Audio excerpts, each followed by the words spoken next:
Action surge. Action surge! Sorry, Harry felt really...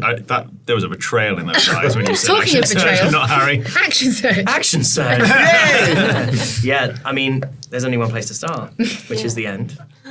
How's everyone feeling? How are you feeling, Holly? That was intense, actually. Good, though. I feel really, really good about it. Yeah. That was, again, for someone who's still relatively new to this, that was, it felt like a lot. But it felt good. I felt good about it and what I did and choices and what I said. So I'm starting to sort of really understand how, like, things start to work. What I need to sort of vocalize as well for you to be able to be like, right, okay, you can roll for that or roll for this. Yeah. Where I think I was very much more, I'd think things in the earlier episodes, and now I'm getting slightly better at being like saying them, and it's not necessarily because I do anything, but it's because it gives you something to hook to. Gives me something to hook to. So sort of mechanically, I feel like I'm getting better at the game. I don't know if it's not a game, you can't get better. No, it is. But you know what I mean? Like I feel there are a huge amount of plates to keep spinning, I think, as a player, particularly as a new player. Like, and some people find certain aspects of playing D&D easier. Some people are like, immediately the mechanics make sense to them. Some people are, like they live for the kind of the combat and the battles, and they're like, okay, I get that, and movement and space and all that kind of stuff. Other people really lean into the role playing of it straight away. Some people really lean into the kind of interplay between party, and like there's a huge amount to keep track of. And I think, for what it's worth, those of you who are still new players, I mean, it's crazy to me that we're still, you guys who haven't been playing very long, like, that was episode 11. Let's say they were on average 3 hours long. You're still only, like, including the practices and session 0 and the live show, probably only 40 hours into D&D. I mean, there are some weekends where people play 15 hours of D&D. So... it's still we're still learning. But I think everyone's doing great. What was the point? Was there a point that you were never going to say anything to the golem? In my head, it was the moment someone took damage from the golem. Okay. That was always in my head. At the moment, you were doing damage to it. You and Radiant had certainly done damage to it.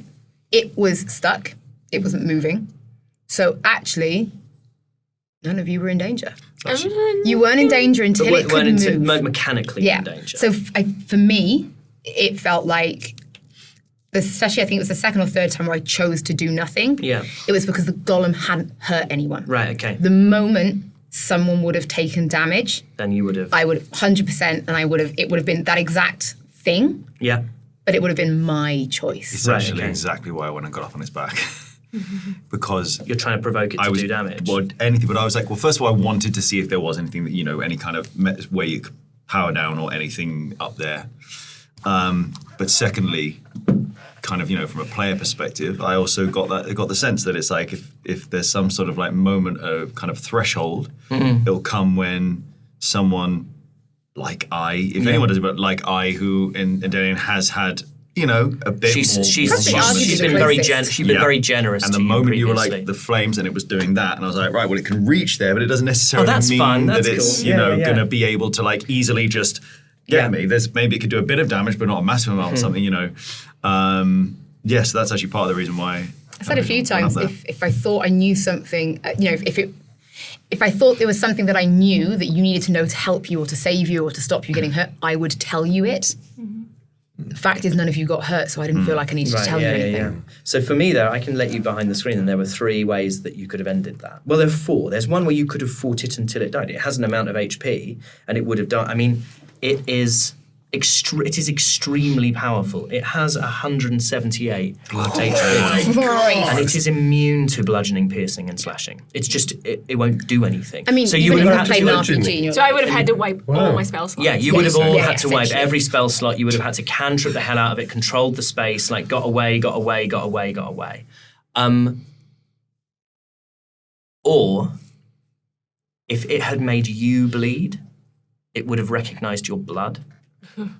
If you had shown it a Grenweird dagger, or if you had revealed yourself. And ultimately you did 2 of those at the same time, which was a kind of lovely moment. But it was the whole thing with the trials. It's like very different to anything that we've done before. And it's also one of those things where, because this is a there's partly something that people might be listening to, but of course we don't do a separate audio edit. If this was just a podcast and you were doing a separate audio edit, you could almost let all of that go for as long as it would go at a home table. At a home table, I think what we did in 2.5 hours could easily have been 4 hours. So particularly with Torian's thing, which was the stepping on the stones, that it gets to a point where we always need to remember that there are people watching this for entertainment, and so you can start to kind of move you guys through it. And then there's the primary focus for me was like, how can we, rather than have an info dump about, because ultimately, no matter how this went, you were going to come into contact as a collective with some of the Grenweird brothers, and rather than me having to read out a little bit of spiel about each brother when you met them, for you to go through something which speaks to their sort of inherent characteristics felt to me like quite a smooth way of introducing you to this family and to their dynamics without having to dump a load of info. And Eden is that I can't remember what you rolled on your history check. It was something like a 14. Something like that. But it was just below what I would consider like an outright really great success. And it's something that I don't think really would have made much difference. But I didn't say, and would have said if it had been a little bit higher, Eden would never allow a Grenweird to get hurt. And that was kind of... Thinking in my head, I put 2 and 2 yeah. together. And it's well done, everyone, as well. I think those of you who are not Endelian, for... I think you've all had your suspicions for quite a long time. It's not complicated. It's not complicated, but in a way that it doesn't need to be. I don't think that's a bad thing. Yeah. I think it's a lovely thing that it's not complicated. There is really noodly complicated storytelling, and sometimes there's really good genre storytelling. Romeo and Juliet isn't complicated. Yeah, exactly. Yeah. And so I thought it was lovely that the penny was kind of dropping for everyone, or everyone was sort of acknowledging at the same point, like, the thing with Isla, I can't read, but I can read a room. was really lovely, and I think it's such a good line. This is kind of coming very much towards the end of what I had planned in 10 episodes. So of course everything takes a little bit longer, but in my head we're a kind of couple of episodes away from what I consider to be the Kickstarter story. And we're kind of, we're rapidly approaching it. What was the thinking behind the hypnotic gaze? I mean, mechanically, I know what was the thinking behind the hypnotic gaze, but what happens when you're a player at the table? Because I've never been at a table where this has happened as a player. I've not really been at a table where it's happened as a DM, to be honest. It was quite a new experience for me, where it feels like PvP is close. Yeah. Well, I mean, I enjoy Radian as a character because he has permission, I think, to do things that I wouldn't necessarily want to do. Yeah. And by the way, Holly and I get on great, by the way. Yeah. There's no like... This is not tension that's been... This is like, we don't like, just, it was, but it and afterwards we were like, that was cool. Because I as a player, and very new player, I'm always kind of thinking, what would be cool in service of the story that feels honest to the character? And I'm not always looking for drama, but I'm looking to find ways of just kind of like exploring interesting dynamics. And there has been this really interesting push and pull between Endelian and Radiant for a really long time. And certainly like there seems to be this continuing idea of what trust is and what friendship is and all of these things. And the thinking of Hypnotic Gaze was, I'm giving you a chance because I think Radiant firmly believes that he's on the right side here, being like, I've done stuff for these people, you've done nothing. And I was like, I'm going to give you the opportunity, otherwise I'm going to do something to you. Like, I'm not going to do it, I'm not going to sneak up on you. This idea of like trust, I'm like, no, I'm going to tell you that I'm going to make you do this because I'm doing this for them, because you're holding back. I'm not doing this for me, I'm not doing this to betray you, I'm doing this to save these people. Because I can save these people, I have the facility to save these people, and you're choosing not to do it. So I was like, that was the thinking behind it. I was like, he was always going to do it. Because it wasn't about betraying you. It wasn't for himself. It was for these people that he actually begins to care about. And I'm super excited to kind of explore the dynamics going forward, because I don't think Endelian's going to forgive Radiant anytime soon. I certainly don't think that Radiant has any love for Endelian for this. And so it's going to be really interesting to figure out how they can be friends again. Because you're ultimately going to have to. Like, ultimately, like, we can't split the party. No, because it ends with one of you leaving. Like, the logical endpoint, if we were playing this in a soap opera sense, is it ends with one of you leaving the party. Yeah, I don't think either of us. And I don't. No, would and that's never going to happen. No. So it's going to be about a way of figuring out, like, they've got this kind of like real kind of love-hate relationship and wanting to work together. So it's going to be interesting to see, because they're so fundamentally, like, different they're the same. There's actually, in the wider theme of this, it's a very sibling relationship in some ways. Like, it's like competing sort of for the same space, but denying that you're competing with each other. And also, like, I don't know about from Indelian's point of view, well, maybe. I think there is a level at which you're both quite impressed by what the other person can do. Like, the other person is very capable. Endelian can do stuff you cannot do. You can do stuff Endelian cannot do. You two need each other. Everyone we have a really balanced group, actually.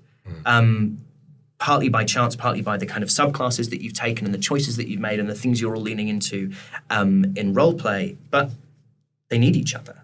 And it will be interesting to see when pressure is applied to the idea of I'm never going to help you, I'm never going to save you, I'm never going to do that, whether or not that... Because that doesn't really, like, you can't play like that for an extended for very long. time. Also, it's the same thing with it's kind of the same thing with Radian. So Radian's it's like a subtle thing, but like a really interesting, for me at least, like indication of how far he's moved on interpersonally, that he's like, I'm gonna hypnotic gaze you, because Radian 5 sessions ago would have just fucking hypnotic gazed you right at the beginning and gone, no, I'm gonna make you do this because I've decided it's the thing that I need you to do. And character development has to happen over an accelerated period, over a curve that isn't true to the reality of how long it would take to make those changes. And Radian's been for me, a really kind of lovely and rewarding example of that over the past few sessions. There's like... I just think also narratively very satisfying. I really appreciated that you didn't. Like I said, I really liked the fact that you kept going, no, because it meant that it allowed all of us to kind of get to the point where we're going, come the fuck on, Bridget. Because you obviously had a moment like in your head where you were going to step in and do something, but we didn't know that. No. So we were just like, you're really going to let this happen? Okay. Yeah. And it's an interesting thing to go from the dynamics and almost like the fun of last episode. Yeah, because last episode was kind of quite not knockabout, because you were meeting people who were fleeing like a siege, but it was kind of silly. Yeah, we were together. Yeah, you were a very coherent group, and there was a kind of foreshadowing of it when you talked about friendship around the fire on the first night, and then ended with spoon carving, which you should always do of an evening, I think. Really, is terrible oversight that you didn't do it the previous night. But there's going to be stuff. How much of this was inspired by The Last Crusade? So the 3 things that I was thinking about with all of these traps, I was thinking about The Last Crusade, I was thinking about Home Alone, and I was thinking about Hook. So the idea of like, the difficulty is the Grenweirds haven't been down here necessarily for a really long time, because these brothers have all put separate barriers. So they can't just kind of go down. So that kind of communal children's den is kind of as they left it. And most of the stuff down there would have been organic material, which would have kind of rotted away. But, those kind of little cubby holes that they have in Hook. Have people seen Hook? So for anyone who listening and watching who hasn't, it's a brilliant Steven Spielberg film where Peter Pan has grown up and has to go back to Netherland and discover how to be a kid again. It's a Robin Williams film. And it was one of my favourites growing up, and I just wanted to live in that world. And so that's the thing that inflects this in the smallest way, but that's the kind of idea of you having bunks with your kind of bed, and there's like one of them has their dragon chessboard, and Ellie has her little sword and shield. And in my head, that's probably where... But actually, I won't say that. And then the first thing is actually Flash Gordon. Have you seen the 70s Flash Gordon? Yeah. So there's a great bit in the 70s Flash Gordon where there's like a great big mound of stone or earth, and Flash and Prince Baron have to put their arms into it and there's like a scorpion in there that will sting you and kill you. Oh, yeah. And it's like Russian roulette, and they have to keep putting their hands in different holes in this thing, and it's the first one to get bitten loses, and it was that. What was the HP for it, the whole thing? This is a proper behind the screen thing. Kylen is that how I say it? Kylen is a berserker, which means he has 67 HP, but when raging he can take double that damage because he halves it, kind of thing. I mean, not literally, but so it was 133 HP and he has 134. So it was an amount of damage that he would do to himself to get himself to the point of death to save everybody else. So that was the kind of emotional idea behind that. Are we allowed to ask now, and feel free if you have to edit this out, did you these people, you came up with them? Yes. Yeah, all of them. So From cool. the original, from the original, when I the first... crest, the names, the meanings. there's, The only things that I've added. So Holly and I have been talking. Holly and I have been talking a lot recently about kind of the names of things, and Yes. you've been given a lot of maps. So Holly has layout of mouse. I was trying not to look. Yeah, of course. That one wasn't. That one came out onto the table because it wasn't. Once we got into the forest, this was wasn't that irrelevant. relevant. You didn't need to know the layout. But So cool. I've been kind of so the things that I've added in terms of the storytelling around Mouse was the name of the dog, yes. the name of the woods, and the name of the tree. Yes. But everything else is stuff that Holly gave me. Yeah. And again I took kind of a lot of inspiration in terms of their challenges, their traps and tricks from the names that you gave me. Did Holly know that the Granwood family were going to be in Baroon? Did you know that? No. She hasn't known anything. And that's why as soon as we were going to the orange tree and I heard a Welsh accent, I was like, I don't think this is the establishment for us. We should go to the Wise That was Wood. what it was all the way back in episode 5, I think. And that would have been, I suppose you guys can go back and watch it now, the first time you had to leave the room Yeah. was when I went back. No, that was the second time I left the room. It was the second time when You had Dolly helped me leave the room, stopped Yes. you following me. Yeah. I had a very strong, I think, a suspicion back then that And that's why it was always, why can't I go in the room? You can go in the room. Yeah. I can't go in the room. Yeah. It wasn't about what don't you want me to see. I was like, Yeah. I don't mind what you see. We also still don't know the reason. Like the great thing is, I don't know anything else about your relationship with your family and everything. But So she's still- she's a Granwood now. absolutely, yeah. I'll change my name now at the start of... you didn't have to. Oh yeah, well it depends who she is. Is she her anymore? She's in Dalian Ridge. chosen name. Don't know. She did. I think that plays the biggest part into why I didn't want to say it, even though it was alarmingly obvious. Like, you're not stupid, and it was obvious. But if the family find out Elowyn is still alive, the web was for nothing. 10 years so far into servitude for fuck all. It's quite. And that's why you want to keep it a secret, because Yeah. the more of them that find out that she's alive, The more useless it is. Yeah. the more I've wasted everything. wasted everything, the more I have found myself in something that I don't want to be in. Well, you're kind of like Dagger from Final Fantasy IX. You're like Dagger and Princess Garnet in the same situation. That character. Well, that's what So you are. useless. Well, you're a cool version. Dalian of it. isn't. No. But yeah, it's a little You'll bit of always that. be a Dalian. Shall I tell you about what was underneath all the little different letters? Yes. So all the letters spell different things. So you can make a combination of 5 different words that Yes. felt relevant. So there is Atria, the mountain. Oh yeah. There is thief. There is mouse. There is Ellie, and there is AFOTF, as free as the forest. AF as the forest. Sorry, AFA after. Yeah. So I had to do a little. I've got a little Little grid. grid for myself with my Nice. different colours. So with certain ones were just a firebolt. Then you had these spikes, which actually I fluffed at the time. You were meant to drop into a thing of spikes, but I missed it.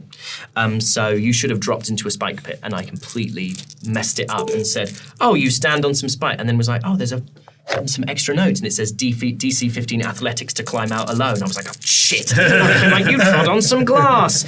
And then what Hank fell into was a gelatinous ooze. Which is a really like powerful and it'll really, really screw you up.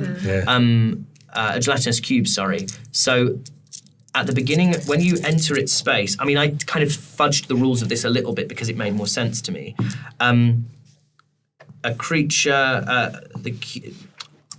when essentially by stepping into it, he became engulfed, which is 3d6 acid damage, and it's engulfed, and then it can't breathe, it's restrained, and it takes 6d6 acid damage at the start of each of the cube's turns. So it is, unless someone can get you out, it is like being digested. Really bad. You're being, you're being kind of, you're being eaten by Dissolved, this. Yeah, you're being dissolved, exactly, that's the thing.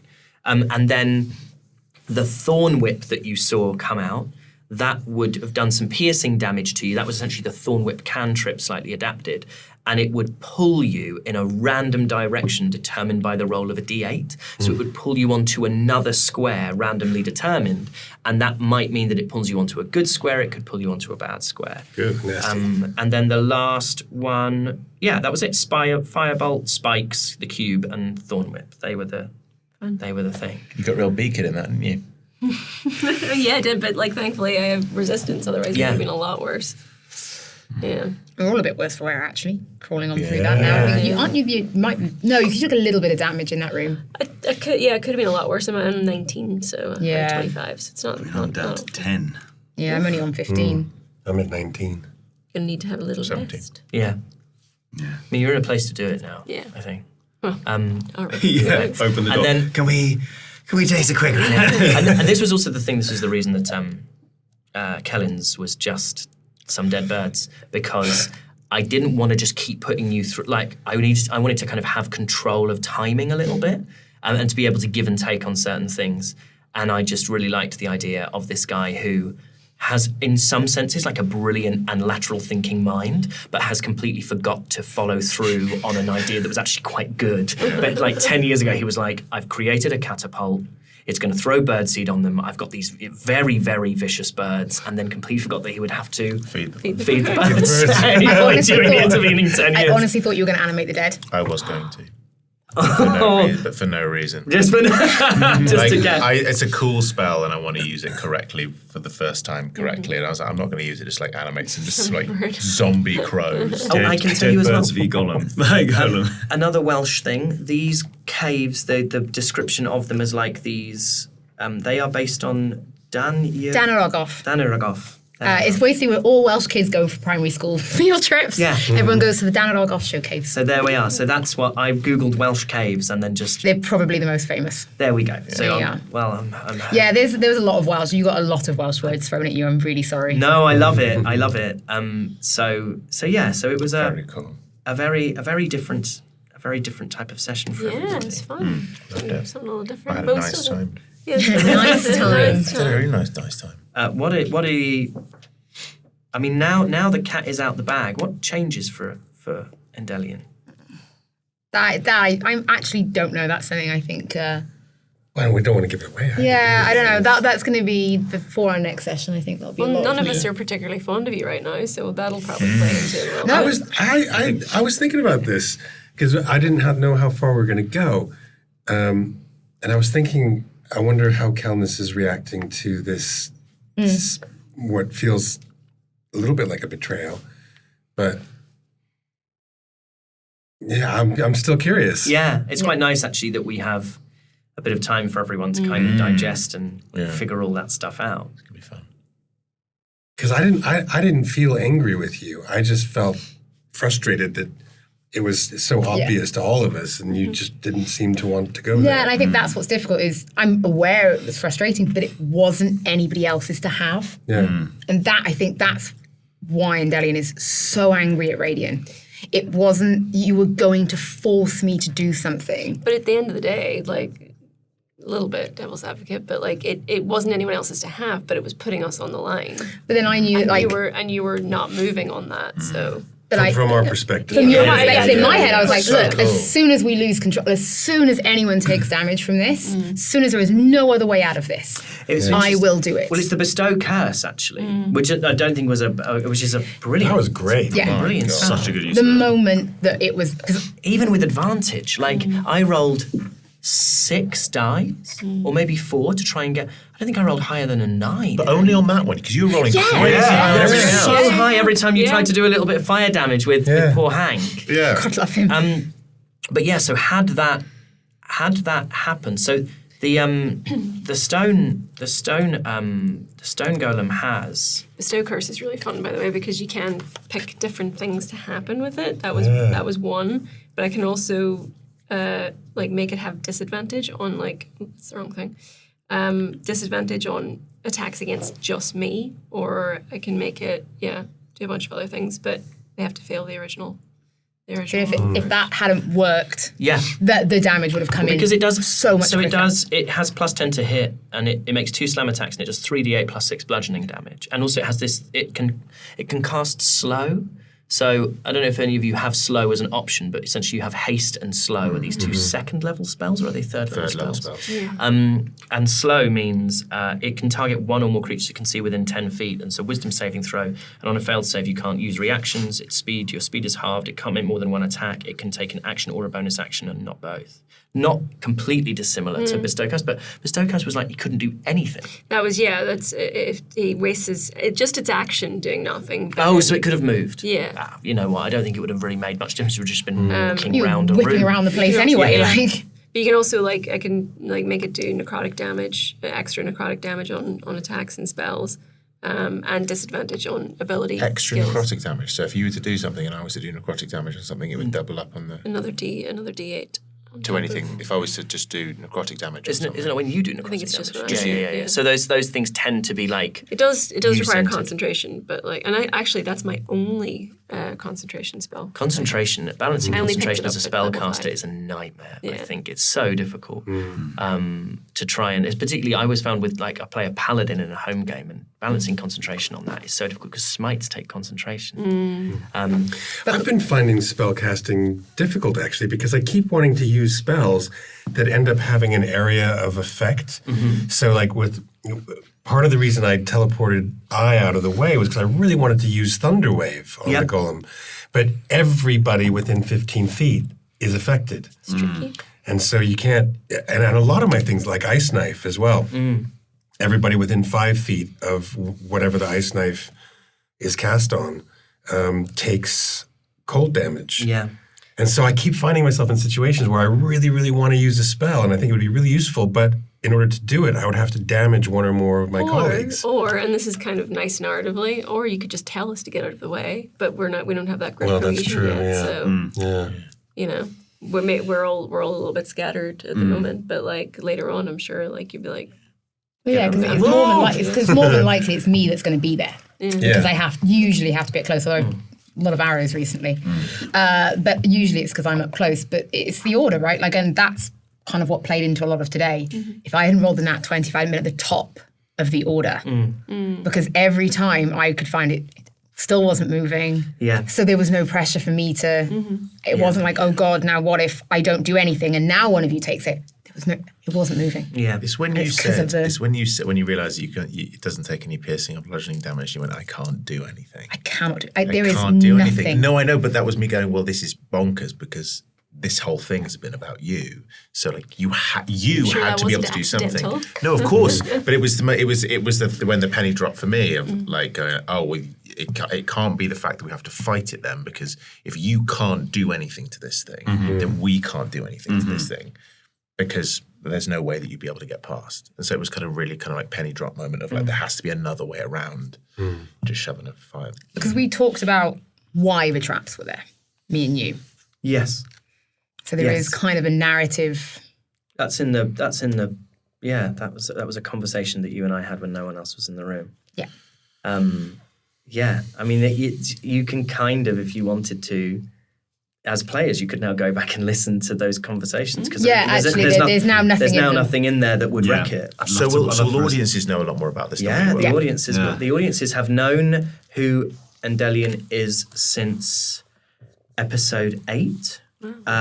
Maybe even slightly earlier Maybe than that. 7. They started Okay. theorizing in the Discord earlier. Right. As soon as I had to hide when Rioda appeared, Yes. people were starting to be like, Yeah. oh, You went in there and spoke. I think Yeah, you so for went full in- transparency, we didn't know. The reason No. we were acting the way, this isn't like we're pretending not to know. Yeah, Had yeah, yeah. suspicions. Definitely had Of suspicions. course, Oh, yeah. of course, but we hadn't watched episodes No. where this had happened. no. Yeah.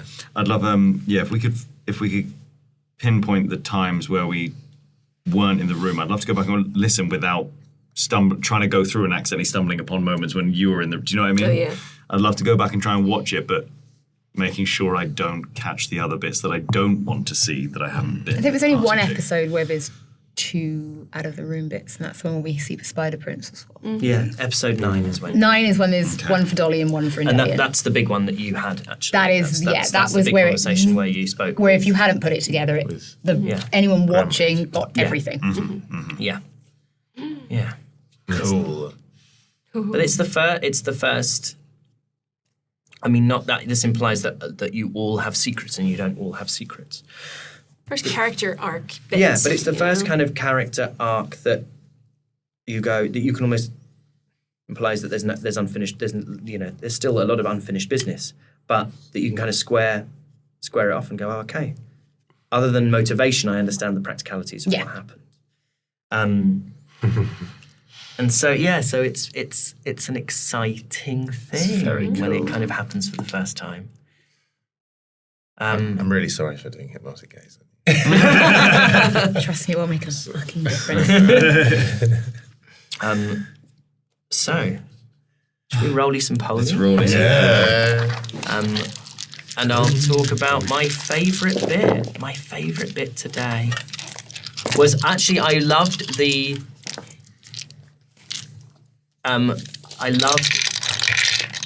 fact that you were able to jump across the steps and misty step across the steps, not the steps, sorry, the letters.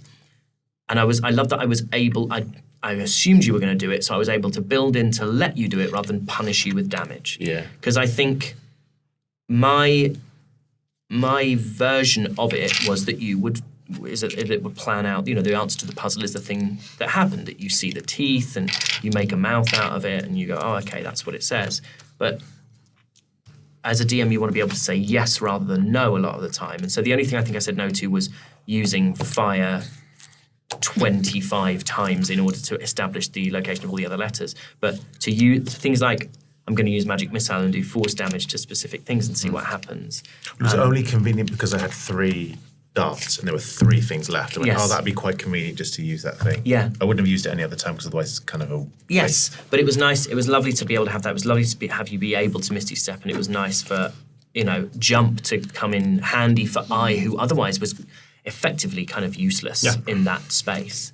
So that was very satisfying when kind of you get to all kind of do Immediately, stuff. the only one who was not built to handle that thing, and it was like immediately across it. Well, yeah, and also the 2 of you who have the highest investigation are now on the side of the chasm or the side of the things where you can't make out the shapes of the letters on the because you're on the wrong side of them. Yeah. Do you know what I mean? So even things like that was just it was quite serendipitous the way it worked out. Right, let's begin with you today, Penstar. It's not as mediocre as Okay. it usually is. It's 102. Oh, okay. good. Three figures. Feel good about it. Yeah. What about it? 89. 89. It's solid if unremarkable. Yeah, it's fine. I've had the highest roly-poly in a while. From me, 120. Hey, Nice. 120, baby. 94. 94. 123. Very all round. I tell you what, a Very pretty good. good roly-poly. Yeah, that was a quite good strong. roly-poly. Would this be the highest average? I think it's probably Someone maybe in the highest Discord will average, tell us, yeah. yeah. I don't know what highest cumulative is, but I'm Probably sure that. there I are really clever love bods in the that Discord. there are people who are really getting into it, which is Yeah. what I really hoped. And I want the breakdowns of like what's the highest average episode where we did it. Just give us all the stats because it's fun. Oh, and before we go, we should say another thank you to Market yeah. Crafted Yes. Campaigns Yes. for making these incredibly cool little healing, greater healing potions. We mentioned it in episode, but it was such a cool, lovely idea. He is forever giving us little extras because he's a sweet man. He is lovely. And we're very grateful for all the hard work. And he and I are planning some cool stuff together. It's the little things, man. It's the little things. It's the little that just, things. Oh, it's such a good idea. Right. Well, go on. What did you roll? What just How then? much did you heal? Oh my god! What? I'm nearly 1 off full. Wow. 4, 4, 4, 3. My goodness. My You've rolled God. 15 plus 4 is 19. Could have used that. Yeah. Are we roly-polying these as well? It's just fun rolling them out It the is. little. 4, It's 3, like 1. 4, 4, 3, 1. Well, I'm thrilled. I with don't you. have one. No, I know you don't have I one. don't have any darling. goodies. Why is there Oh, that's happening I don't again. want yours. It's I Tom want and my H3 goodies. all over again. Well, while they roll their greater healing potions out of combat and out of game, let's say goodbye for now. Thank you very much for joining us, everybody, on Action Surge. We will see you very soon for more adventures in the world of Reliquia. D&D, baby!